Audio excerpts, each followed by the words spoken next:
is Aristotle?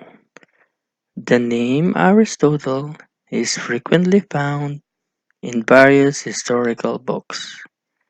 He has made essential contributions in many fields.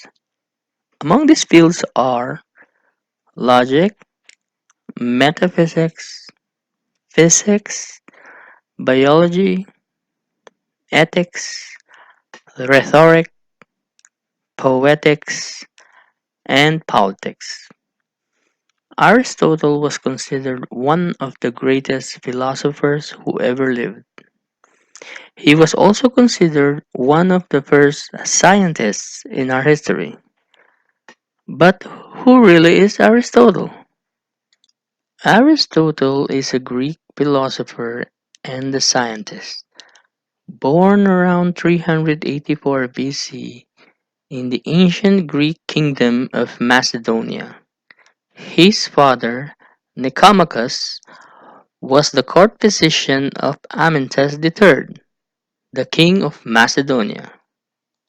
Little was known about Aristotle's early childhood. His parents died when he was young, and at the age of 17, he then journeyed to Athens, where he joined the Academy of Plato. Plato, who is also considered one of the greatest philosophers during the ancient times, Aristotle stayed at the academy for the next 20 years, where he worked on most of his writings. Aristotle left the Academy of Plato around 347 BC and migrated to the island of Assos and Lesbos, which is located at Asia Minor, or the Greeks often call it Anatolia. Anatolia today is known as Turkey. There, together with his former pupil, he started his pioneering work on botany and zoology. Aristotle started with observational biology experiments. During those days, Aristotle dissected birds' eggs with its various stages of development. During that time, without the aid of a microscope, he had mistaken the spinal cord for the heart. According to Aristotle, the heart develops first, then following the other organs. This made way for the theory of epigenesis. The theory of epigenesis means all organs develop in a specific order, contrary to the belief that all organs are already developed during conception and would eventually grow in size. This is also where he married his wife, Pythias, with whom he had a daughter they named also Pythias, and a son named Nicomachus. In 342 BC, Aristotle was summoned by the king of Macedonia, Philip II, to tutor his son, Alexander III, who was eventually known as Alexander the Great. By this time, Aristotle was in Athens. He established his own school in a gymnasium outside the city near Mount Lycabettus and named it the Lyceum. Here, Aristotle established his extraordinary library and gathered around him a group of brilliant researcher students who were called Peripatetics. It was derived from the word peripatos, meaning walk or whole of stroll and discussion. Aristotle and his students often walked and held their discussion. The Lyceum was not like the Academy of Plato, which was exclusive and private. Most of the discussion or lectures that he made were open and free of charge to the general public.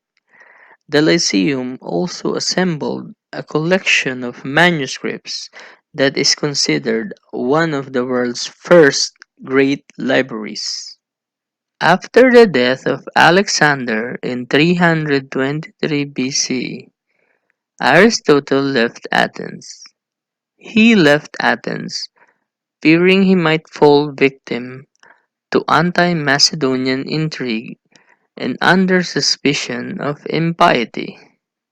He stayed at the house of his mother in Chalcis on Euboea. Aristotle died from illness on October of 322 BC and was buried next to his wife Pythias. Among his famous works was the Nicomachean Ethics. This book was named so because it was edited by his son Nicomachus. This book discusses more of virtue, highlighting unethical or what we say practical virtues of character. Examples of these are courage and moderation. According to Aristotle, the ethical virtues are the core of happiness, and he stated to differentiate the human action from animal behavior.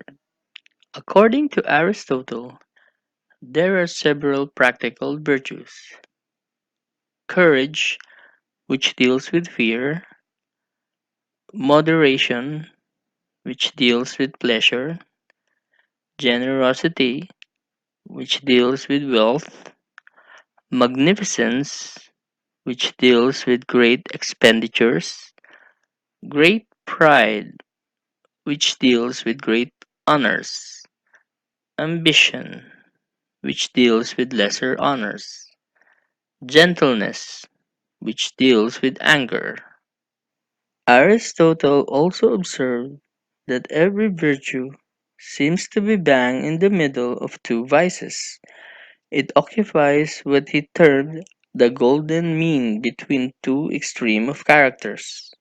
According to Aristotle, when a person knows how to have a good conversation, he possesses the ability or the virtue to have a good life.